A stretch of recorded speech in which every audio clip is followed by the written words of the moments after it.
Finally tonight, our #1 story, and the very serious, very unsettling part the Fox News channel played in the assassination of Dr. George Tiller, the horrifying realization that a television figure can be a facilitator for domestic terrorism.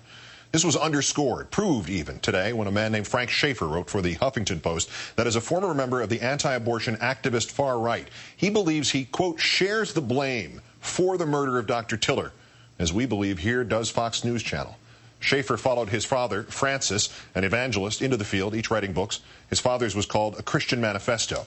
In certain passages, he advocated force if all other methods for rolling back the abortion ruling of Roe v. Wade failed. He compared America and its legalized abortion to Hitler's Germany and said that whatever tactics would have been morally justified in removing Hitler would be justified in trying to stop abortion.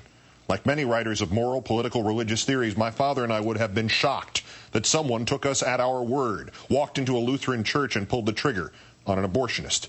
But even if the murderer never read Dad's or my words, we helped create the climate that made this murder likely to happen. Of course, in this case, the murderer clearly heard the words from Fox News channel, or in the most benign of constructions, read the words of those who had heard the words from Fox News channel. There is a comment thread from the Operation Rescue website from April and May 2007. I'm not implying these other posters had a hand in this. These are merely comments from readers about an anti-Tiller prayer event in Wichita. It begins with a post from April 6th asking, has Bill O'Reilly been invited to any of the Tiller events, and if so, what has been his reply? Has Fox News covered any of the events? There are two subsequent answers echoing the invitation, and then there is the 9th post from May 19th, 2007, which reads, bless, misspelled, everyone for attending and praying in May to bring justice to Tiller and the closing of his death camp. That was posted by Scott Roeder. Scott Roeder is the name of the suspected terrorist who was arrested yesterday for assassinating Dr. George Tiller. And what were the kinds of things he and or those around him heard about Dr. Tiller from Fox News? Killing babies in America. That's the subject of this evening's Talking Points memo.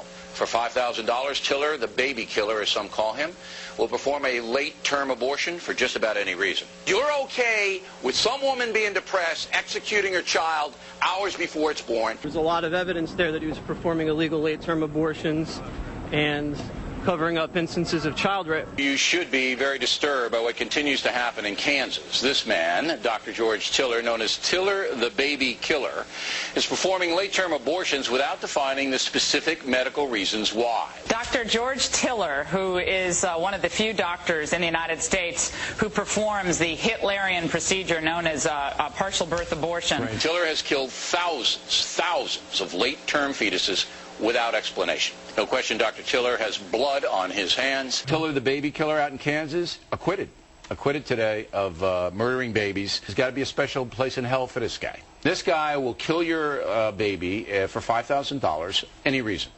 Any reason. You go in, you go, the Glenn Beck program upset me today and I can't have the baby. I mean, bang, you got $5,000, he's taking them out. For 4 years, on at least 28 occasions, that is what was said on Fox News channel. Nazism, Al-Qaeda, Hitler, Mao Zedong, Stalin, baby-killing, pedophilia, Tiller, the baby killer, again and again and again. And tonight, confronted with the inevitable result of instigation, the principal perpetrator at Fox News channel made no acknowledgement of culpability, nor even regret. He said, no backpedaling here, I report honesty. Everything we said about Tiller was true, and my analysis was based on those facts. It is clear that the far left is exploiting the death of the doctor. Those vicious individuals want to stifle any criticism of people like Tiller. That and hating Fox News is the real agenda here. If these people were so compassionate, so very compassionate, so concerned for the rights and welfare of others, maybe they might have written something on things about the 60,000 fetuses who will never become American citizens.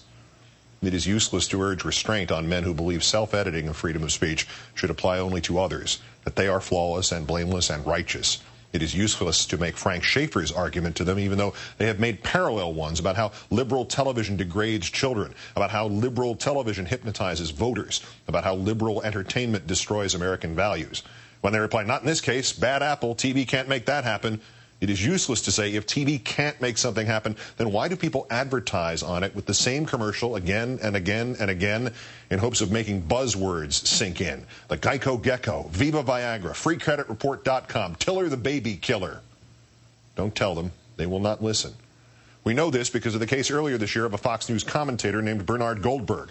In February, it was revealed that last July, before he walked into a Unitarian church in Tennessee and opened fire during a children's play, Jim David Adkison had written a note of explanation.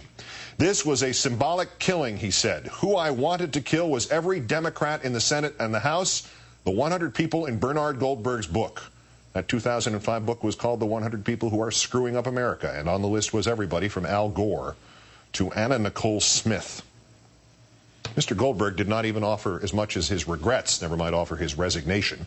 His employer, Fox News, responded to reporting that placed the books of several of its hosts in Adkison's home by sending one of the same producers who stalked the late Dr. Tiller to stalk the reporter who had the nerve to link that network to the two people killed by Adkison in Tennessee. So what to do? Viewer boycotts mean little. You are already here. You are not watching Fox News Channel. Advertiser boycotts are also of limited value. Most make barely a dent in a company. Besides which, in this economy, an advertiser that found its sales boosted by association with malaria would start breeding mosquitoes. If there is a solution, it is perhaps an indirect boycott. It is probably your experience, as it has been mine, that stores, bars, restaurants, waiting rooms often show Fox News on their televisions.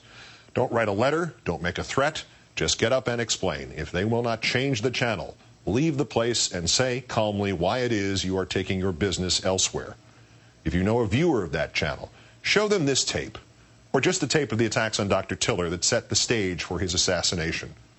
Fox News Channel will never restrain itself from incitement to murder and terrorism, not until its profits begin to decline, when its growth stops. So not so much a boycott here as a quarantine, because this has got to stop.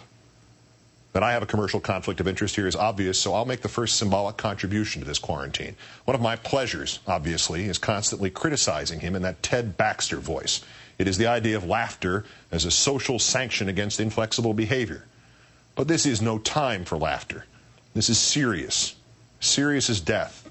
As serious as George Tiller's death. So as of this show's end, I will retire the name, the photograph, and the caricature. The words may still be quoted in the future as developments dictate. But the goal here is to get this blindly irresponsible man and his ilk off the air. We are only in the television news business, a profession that is at times about 2 inches up from carnival barking. We must again separate it, television, from terrorism. And we must again make the world safe for people condemned by the Fox News Channel. That's countdown for this, the 2,223rd day since the previous president declared mission accomplished in Iraq. I'm Keith Olbermann. Good night and good luck.